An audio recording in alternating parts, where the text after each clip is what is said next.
Hello world, and welcome back to episode 2 of Jain's Brain. For those of you new to this series, hi, my name is Aditya Jain. I'm a second-year student at Harvard Medical School, and in this series I talk about interesting research, news, or just other topics that have been on my mind. So let's dive right in. In today's episode, we'll be talking about a New York Times article called "A Mystery in the ER. Ask Dr. Chatbot for a Diagnosis." So let's start by walking through the article. Now, I'm sure we've all read plenty of opinion pieces and articles in various media networks about AI and its impact in medicine. But I found this one really interesting because it talks about AI in medical education. So they set the scene by talking about a patient. This is a 39-year-old woman who came to the ED at the Beth Israel Deaconess Medical Center. Another reason this article is interesting to me, in Boston. Her knee had been hurting for several days, and she had a fever. It was gone now, but she had chills, and her knee was red and swollen. What was the diagnosis? So let's stop right here. I wanted to walk through this from the eyes of a medical student who is still in their training. When we hear a case like this, we often are taught to look at what are the key details. So one is, the demographics of the patient. This is a 39-year-old woman, relatively young. And she came to the ED, and her chief complaint, or chief concern, as we call it, is her knee had been hurting for several days, and she had a fever. Now, we also look at the chronology. She had a fever for one day, and then now it was gone, and she continued to have chills. Her knee was initially hurting for several days, okay? And then now it was red and swollen. So chronologically, we can see that the knee pain started first, and that's her chief complaint, and then the fever developed after that. Okay, let's continue reading. So next, the writer talks about how this case was proposed by a medical resident, Dr. Megan Landon, I hope I'm pronouncing that right, to a room full of medical students and residents. They were gathered to learn a skill that can be tricky to teach, how to think like a doctor. I can attest from my own experience that this is a very difficult skill to learn and something that takes years and years for anyone to truly master. It then goes into talking about how, doctors have a really tough time at doing this. But this time they could call in an expert for help in reaching a diagnosis, GPT-4. So this is where the crux of the article begins. And it talks about how the doctors at the hospital are thinking about using AI tools to help train future doctors and help them with diagnoses. Now, they bring up the analogy of how doctors working on a patient's case, we often ask for consults from other doctors. In fact, this is a key part of the diagnostic process and even for the management of the patient. Because once we figure out what's wrong, if you're a general practitioner or an internist, for example, you want to turn the case over to a specialist who has the most experience with dealing with the specific complaint or concern that the patient has. So they talk about using GPT-4 as a sort of consultant for medical students to help them be able to think like a doctor and pose questions that the AI can answer and that they can reflect on. Then the article does a really good job here, in my opinion, of addressing a kind of common misconception about medicine. Shows like Sherlock and stories like House often portray doctors as these kind of detectives, like searching for clues, and then we come to a conclusion by tracking down exactly what the missing detail was that solves the case. And that does happen sometimes, especially in really difficult cases. And those cases are the ones that make it into the review articles and that everyone's heard about. But that's not the norm. That's not the day-to-day of medicine. The day-to-day is what is called an illness script. This is a common term used in medical education, and it describes the sort of pattern recognition behavior that doctors use for most of their day-to-day cases. And the more experienced a clinician is, the better their illness scripts are. So what is an illness script? Well, an illness script is almost like a summary of a sort of disease. It includes information like what are the common symptoms, What are the demographics that this disease affects? What's its prevalence in the population? And what does it really look like or feel like? This is something that is, thought to be uniquely human in the way that we process a case. There's some things that are what's called pathognomonic for a certain disease. And what that essentially means is that when you see that, you're certain that it's X disease. Let me give you an example. If you come in and you're presented with a patient, let's say an older gentleman who is now having this problem of shortness of breath, they're feeling really terrible. You can almost see it in their face. They're tired. They describe how this has kind of quickly progressed chronologically over, a week or so. And you ask them about their medications, and they tell you that, they've been using their diuretics. They had a past, a heart disease that's well controlled, but, maybe they slip up once and again. Now, any doctor listening to this, your mind immediately jumps to, okay, this is probably congestive heart failure and a scaburation of that. And, then we go on to the testing because we want to make sure that our diagnosis is right. But you can see that this isn't really the process that you would think about in medicine of gathering clues or, probabilistically considering all these different diagnoses. It's almost more like you see the case, and from your experience and the facts that you know about a disease, you kind of are able to make that quick leap. And that's the case for the majority of cases for doctors. What they say is that GPT-4 is different. It's working remarkably similar to a human by using an illness script. Now, this is something that I've noticed as well in my usage of GPT. Let's go over a quick example of that. All right, so I've got ChatGPT open up here, and this is running GPT 3.5, so not exactly as good as GPT-4, but it'll sort of serve good enough for our purposes. So I'm pasting here an illness script, right? And it's already answering, so I'm gonna let it go. But in this script, we talk about a 66-year-old man with a smoking history who's presenting with progressive shortness of breath. And there's some examination details. One thing that I notice that pops out to me is the pursed lip breathing. Any medical student will sort of tell you that this sounds like COPD. And if you look at GPT's answer, it also correctly says that it's COPD. And it talks about the most common symptoms, and then it talks about the features of this patient's presentation, how it's reasoning, in a sense, that this is COPD.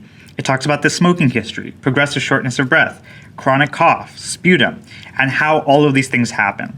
And then it even goes into the next steps, evaluations and testing, how to manage it, and then it says, it's an AI language model, not a doctor. But as you can see, this process is sort of remarkably similar to how a human would think about this.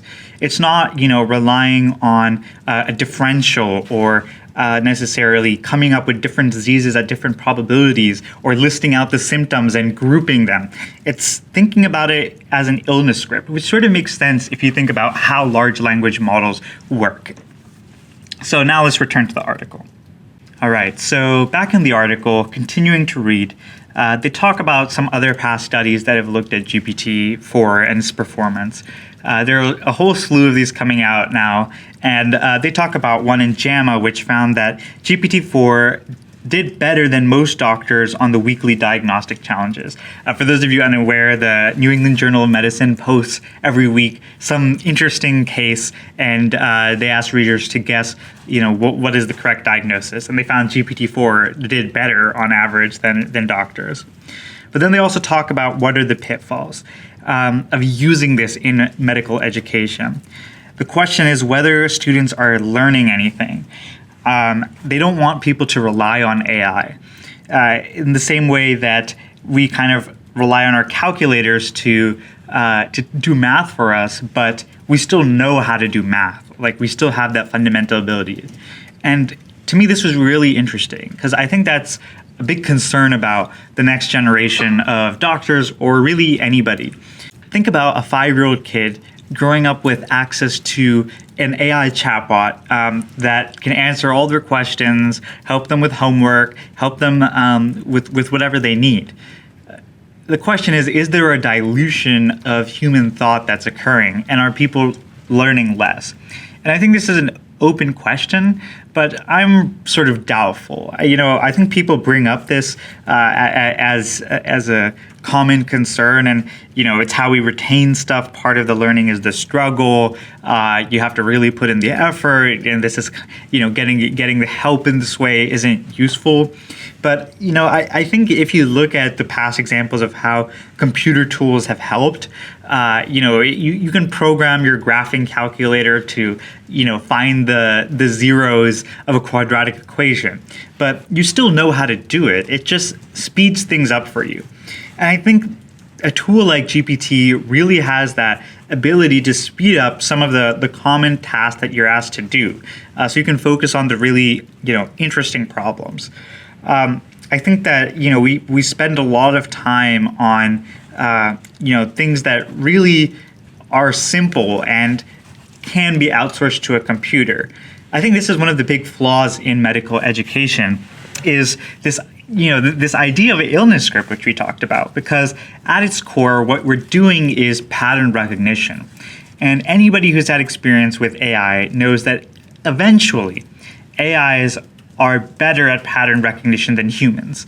They just know more. They have access to more data, and they can process it in a way that's ultimately better than humans. So I worry that if we sort of think about this role of AI or this role of our learning as the struggle that's involved, and that we need to learn how to think about things in an illness script, and using GPT is hindering that.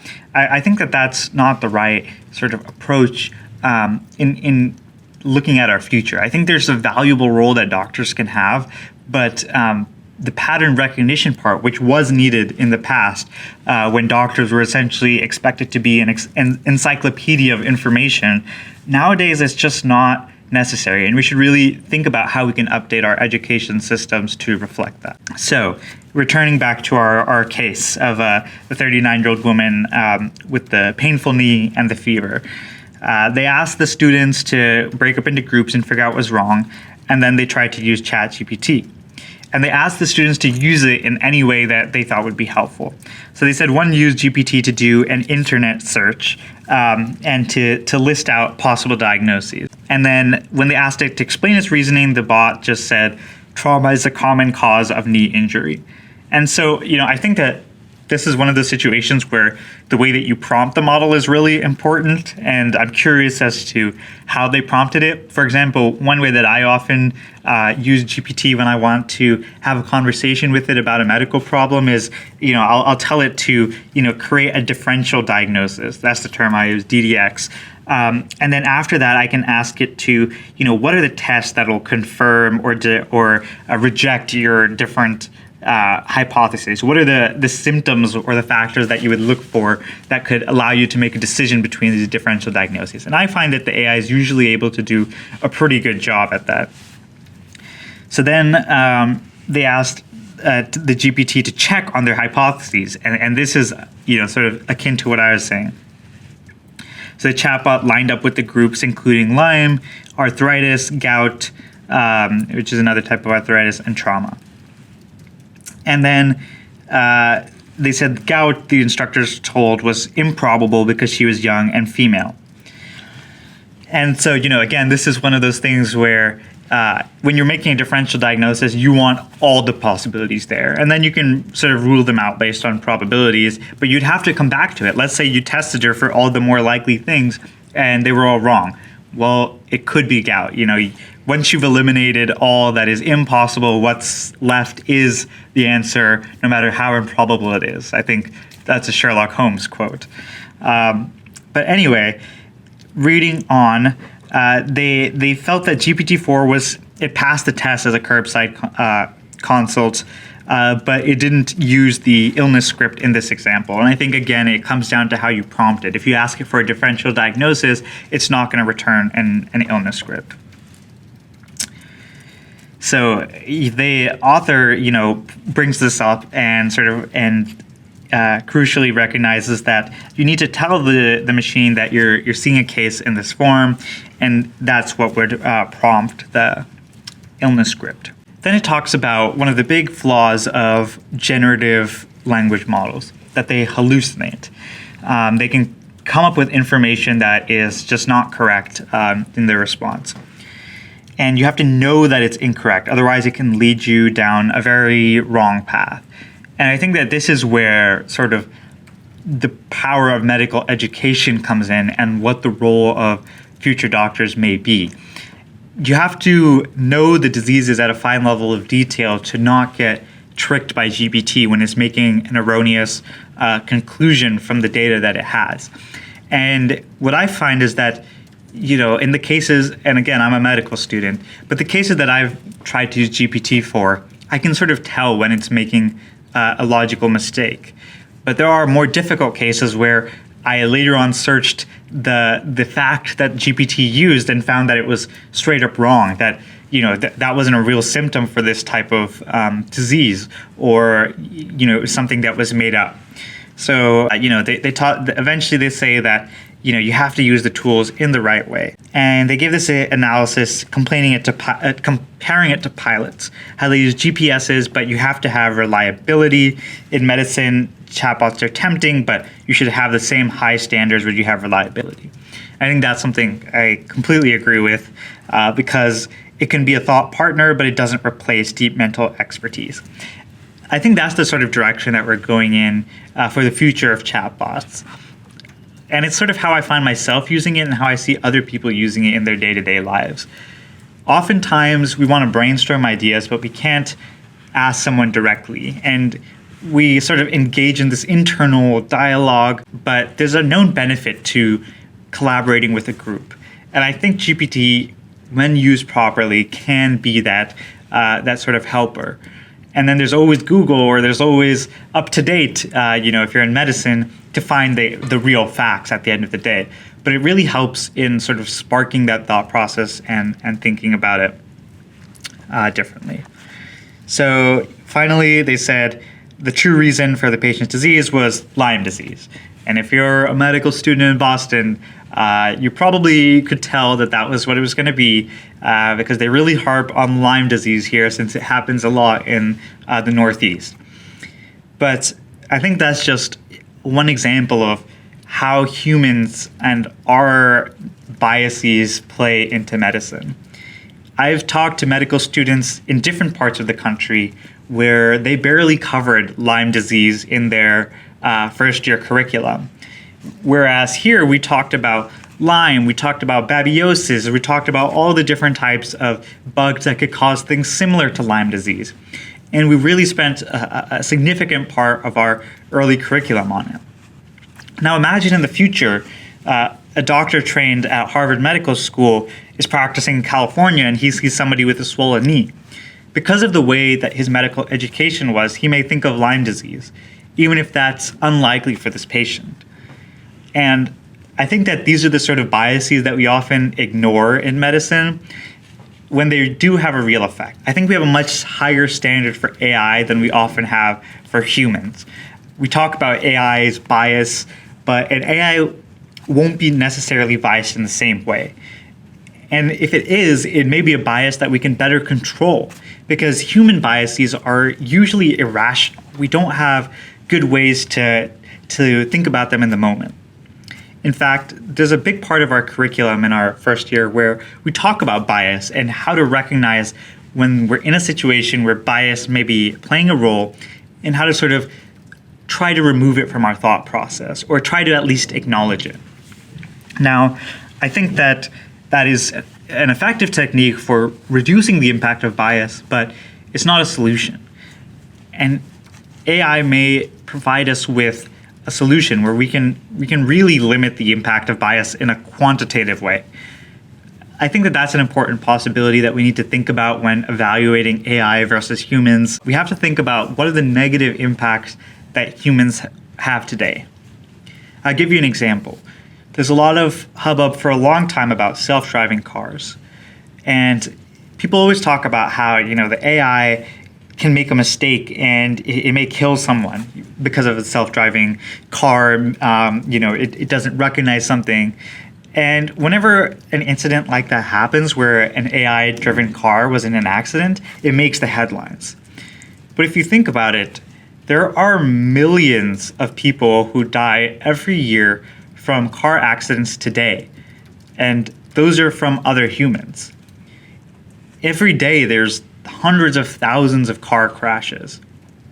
And we don't really seem to apply the same standards or the same rigor that we do to those human events that we do to AI.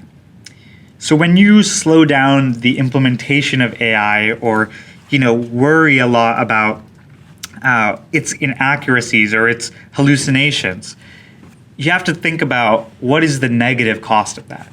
Yes, we may be delaying AI and preventing the AI from making a mistake that hurts 100 people. But if in that time that we delayed the AI, humans hurt 1,000 people, well, then maybe we should implement the AI today. So finally, to wrap this up on a less sad note, I think that this was a really good article written in the New York Times. It really talks about the use of GPT in a way that I think is going to be really important for medicine going forward. And I really commend the journalist who wrote this. And it hits close to home, taking place at the Beth Israel Deaconess Medical Center. So that's it for today's episode. If you have ideas or things you'd like me to talk about, or any ideas about AI in medicine, I'd love to hear your thoughts in the comments. And please tune in next time for episode 3.